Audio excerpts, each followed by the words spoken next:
নামাজের মুসাল্লাতে জায়নামাজে কাবার ছবি থাকলে, মদিনার ছবি থাকলে ওখানে নামাজ পড়লে নামাজ হয়ে যাবে, কিন্তু এটা অনুচিত। দুই কারণে অনুচিত। একে তো সেজদার জায়গায় যখন আপনার নজর থাকবে ওখানে যদি কাবার ছবি থাকে অথবা মদিনার ছবি থাকে, তাহলে আপনার ওইটার দিকে মনোযোগ যাবে, বা অন্য কোনো ডিজাইন থাকলে ওটার দিকে মনোযোগ যাবে। যেন সাদা মাঠা জায়গায় নামাজ পড়া উচিত। এক্ষেত্রে একটা হাদিস আপনাদেরকে শুনাই।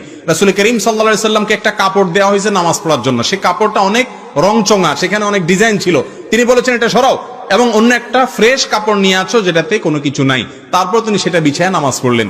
এজন্য যায় নামাজের উপরে কোনো ডিজাইন না থেকে প্লেন থাকলে সেটাই নামাজ পড়া উচিত, উত্তম। তাহলে মনোযোগ নামাজের মধ্যে থাকবে। আর না হলে ডিজাইনের ওই প্যাঁচ গোস মাপবেন, গুনবেন বসে বসে নামাজের মধ্যে। কথা বুঝে আসছে? আর দ্বিতীয় কারণ হলো কাবা এবং মদিনার যে ছবি আপনি জায়নামাজে রাখছেন, এই জায়নামাজ যখন বসতেছেন একটু ঘুরে, তখন আপনার পাছার নিচে কাবা পড়তেছে, তখন আপনার পায়ের নিচে কাবা পড়তেছে, এটা কাবার প্রতি সম্মান প্রদর্শন হয় না। অনেকে বলে কাবার ছাদেও তো মানুষ উঠে, তাহলে পাড়াইলে অসুবিধা কোথায়? ভাই, সেটা তো দরকারে উঠছে। আপনি বিনা দরকারে কাবার ছবিকে কেন পাড়াইতে যাবেন? আপনার বাবার ছবিকে আপনি পাড়াইতে পারবেন? আপনার ভালো লাগবে? তাহলে কাবাকে কেন আপনি জায়নামাজে রেখে পাড়াবেন এবং মানে আপনার তার উপরে বসবেন? এই কাজগুলো করা উচিত নয়। প্লেন জায়নামাজের উপর নামাজ পড়বেন। জি।